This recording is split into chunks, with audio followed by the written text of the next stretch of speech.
for your hosts. You know them from KROQ and probably nothing else. Give it up for Miles the DJ. What's happening? How we doing, everybody? Welcome. This is gonna rule. It is the In-N-Out Burger Sound Space at KROQ. What a privilege, career highlight right now to do what we're about to do. Before the band comes out and plays some songs, we're gonna bring Nick and Ben out to have a little conversation, if that's cool. Talk about the new record. Please welcome Nick Harmer and Ben Gibbard of a band called Death Cat for Cutie.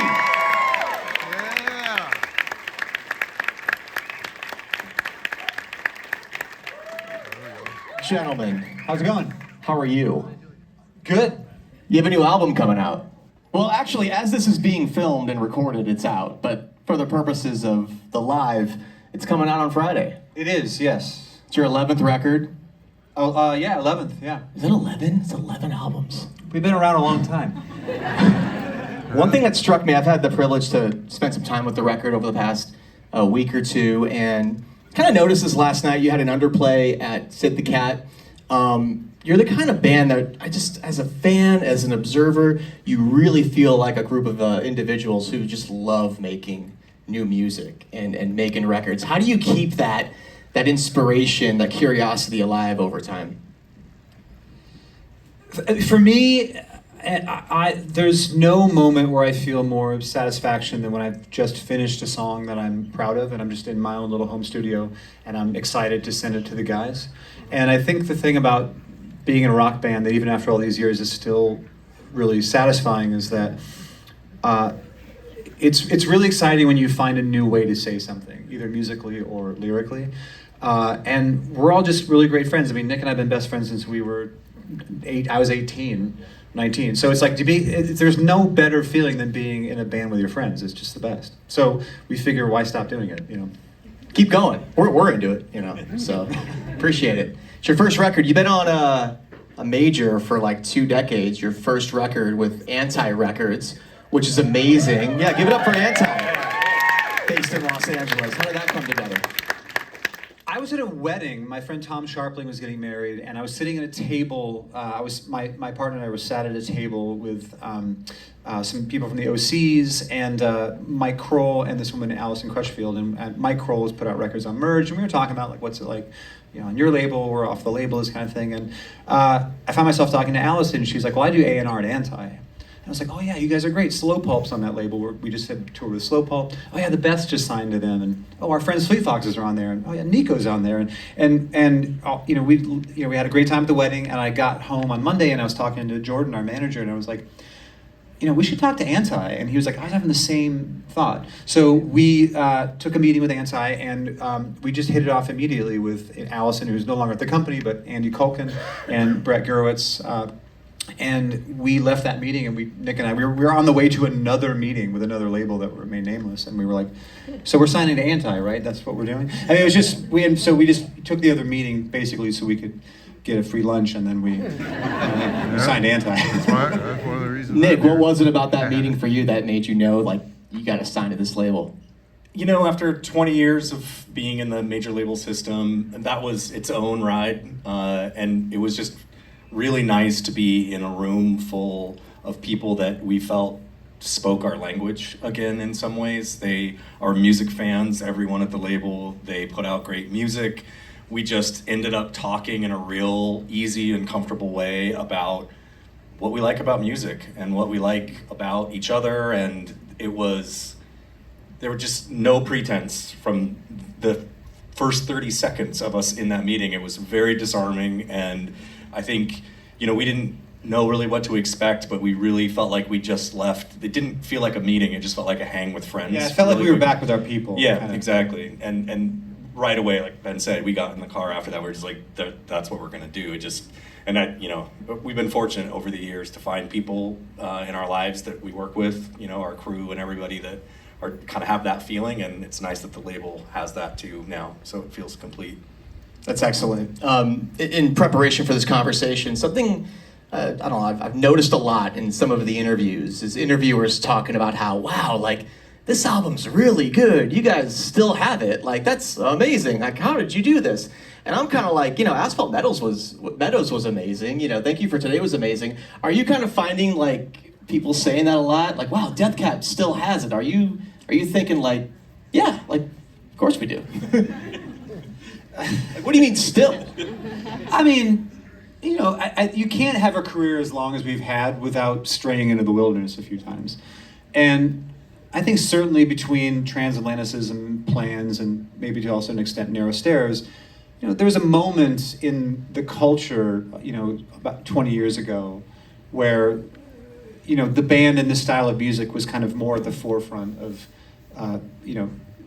culture generally. And people get older and maybe they might stop listening to as much new music. They might forget that the band that they love has been continuing to put out records, or they might have they get busy with other stuff. Like, this band is the most important thing in my life, but that doesn't mean that it's the most important thing in these people's lives, So it's understandable. People find themselves moving through their lives in different ways, and sometimes they come back around to the band and they go like, oh my God, you guys have been making records and I wasn't paying as close to attention, and this record captured my attention again. And hopefully the idea with this record, or any record we make, but certainly I think with this record, hopefully people who maybe have spent less time with the band in recent years will fall back in love with it. You spent a lot of time in 2023 celebrating the 20th anniversary of Transatlanticism, a handful of shows for Plans last year. Nick, was there anything during those shows that unlocked something that maybe wasn't there before, or reignited something creatively? I mean, I've said this in a number of interviews, and I'll continue to say it. I think playing those anniversary shows were about as close to getting into a time machine as I'll ever get in my life. And there was a moment where it was really fun to kind of step back into the headspace and the memory space of making these records, of playing these songs, of the early days of the band and touring, and kind of, Transatlanticism was a real pivotal album for us, and it really kind of, the momentum and the profile of the band really grew during that record. And it was nice to kind of reminisce, but something also shifted during those performances where I was able to not only kind of step back into this old version of myself and think about the growth of the band, but then I was also coming at it from where I'm at now. And it was kind of, I think, really amazing to think about how these songs have lived and how they breathe on a stage. And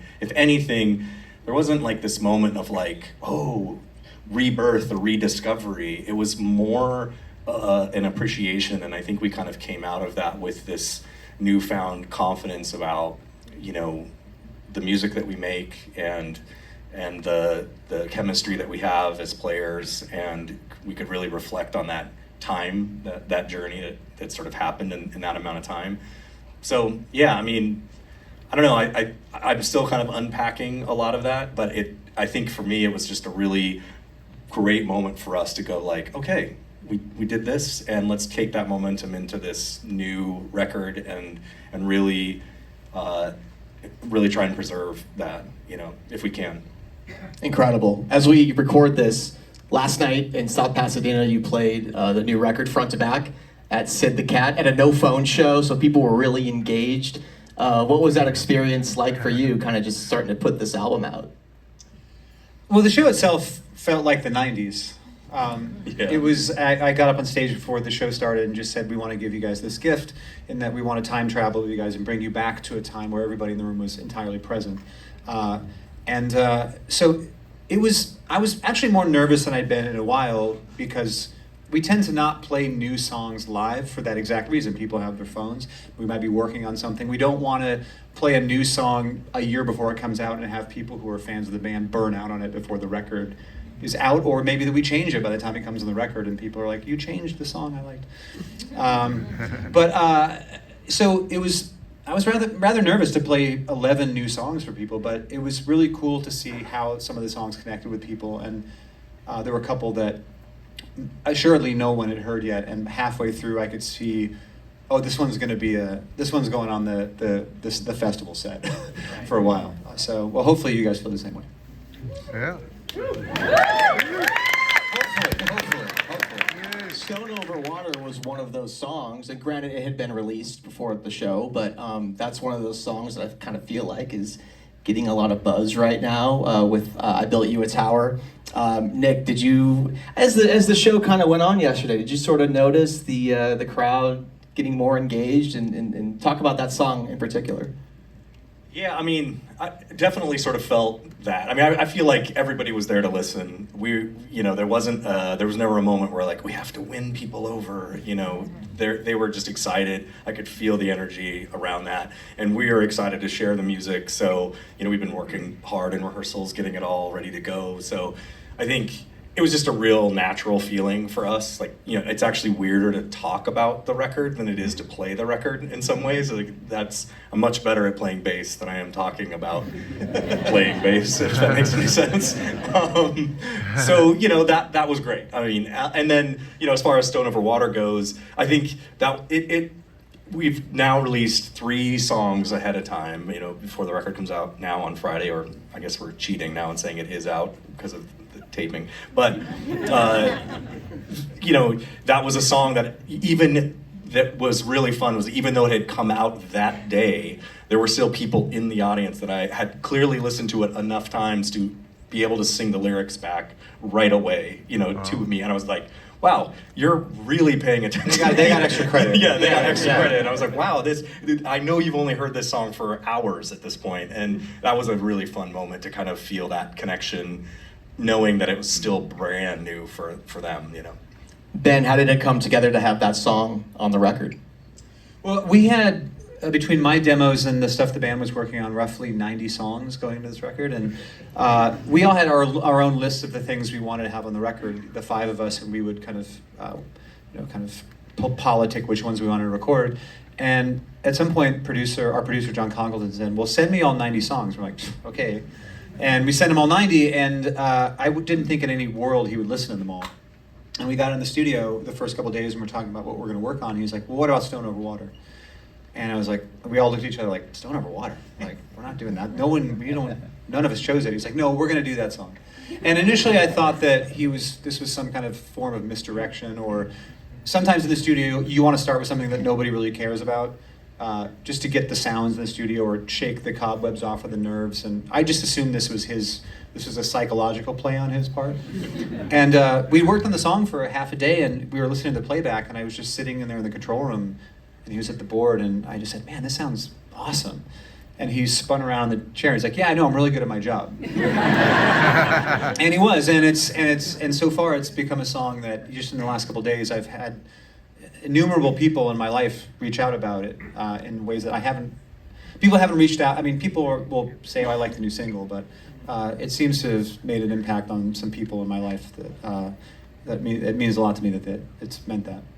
We're at the In-N-Out Burger Sound Space at KROQ here in Los Angeles. With Cutie. The opening lyric of that song references San Francisco. Not the first time that city's been mentioned in Death Cab for Cutie lyrics. There was a song on Narrow Stairs. Asphalt Meadows has a picture of San Francisco. You guys are from Seattle, but what's the San Francisco connection, or the inspiration, or it's a city that kind of continues to get popped up in Death Cab? I mean, whatever rivalries you have with San Francisco, I don't particularly care about and what I'm about to say. San Francisco has always felt like a second home for us, and it was one of the first cities outside of Portland that we started playing in the early days of the band, and we were embraced rather early there. And it's really the only other American city, large American city, that I ever considered moving to. I just love it, and it's so beautiful, and because it's so compact, you really feel cradled and embraced by the city while you're there. I mean, Los Angeles is amazing and has so many amazing neighborhoods and areas, but it's so sprawling. Let's go Dodgers! And okay, sure, whatever, man. But at the same time, San Francisco is this very geographically very kind of condensed city, and I've always loved it, and it's just always held a really special place in my heart. There was a Dodgers mention out here a minute ago. On the sports tip, just real quick segue. There's a lot of rumors about the Sonics coming back to Seattle. Are you fired up? Is that real? Let's look. We have It's been a sensitive subject. we have been. First off, let's just say that we're very happy that Oklahoma City got bounced. We're very happy. We're very happy about that because the Oklahoma City is like they're like the faker Sonics as far as we're concerned. That was our team. That was our team. That was our team. They stole it, and we can talk about that later. But at this point, Seattle feels a little bit like we're Charlie Brown and the NBA is Lucy with the football. So until we make contact with that ball, I'm not quite ready to say they're coming back here. Well, I'm rooting for you. Would love to have the Sonics back in the NBA. It's weird that they don't exist. You play a lot of festivals, a lot of Sonics jerseys out there in the crowd. I'm sure you've noticed a lot of Sean Kemp stuff. So, 2 more questions and we'll get you out of here. Ben Gibbard, you are one of the most prolific and important songwriters of our generation. And yeah, make some noise. And the songs are so good. There's a ton of radio hits, but like the lyrics and just how you connect to people is just it's unreal. There's no words. You would be able to express it way better than I could right now. Do you think about that at all? Just how connected your audience is to your lyrics as you're writing? Is there a responsibility there? Does that go through your head at all when writing music? Just do you understand how important your lyrics are to your fans? I don't know if I can respond to that question in the way you're asking it to me, but I will say that I've always thought that if I have a strong feeling that's put into a song that the band initially connects to and feels like it's expressing something about the human experience, that other people will connect with it too. And I write a lot, and a lot of the stuff I write, you guys will probably never hear. But the stuff that does cut through and we choose to release, we're releasing it because we feel it says something about what it means to be alive, what it means to be a human being. And it's been one of the greatest honors of my life to have people such as yourself have this connection with this music. It has so much more to do with you than it does with us. And it has so much more to do with you than it does with me. Because without you guys, I guess I would exist on this planet, but as a songwriter, the music would not have the breadth and the reach that it has without you guys and how you've integrated into your lives. So we have to say thank you to all of you, and we're here because of you, so thank you. Thank you for that answer. Really, that was awesome. I'll get you out of here on this, and you're going to play some songs for the KROQ listeners. Really appreciate that. A little quick rapid fire, if we could do this, okay? Ben, I'll start with you. Desert Island album. Desert Island album. Disintegration by The Cure. Hey, South Park. Nick.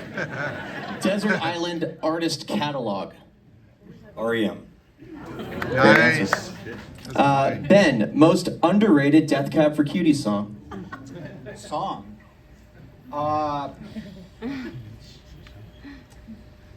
It's okay, take your time. Love that. I've always liked Debate Exposes Doubt from our third record, Photo Album. That's the last song on that record. I've always liked that one. And then Nick, final one. Most fun Death Cab song to play live. I Will Possess Your Heart. A lot of quality bass on that record. That's my moment to shine, Miles. It's not on the set list, but if you want to throw it on there, it's totally fine. I Built You a Tower, an incredible new album, the 11th by Death Cab for Cutie. Thank you so much for being here. Thank you for being at KROQ.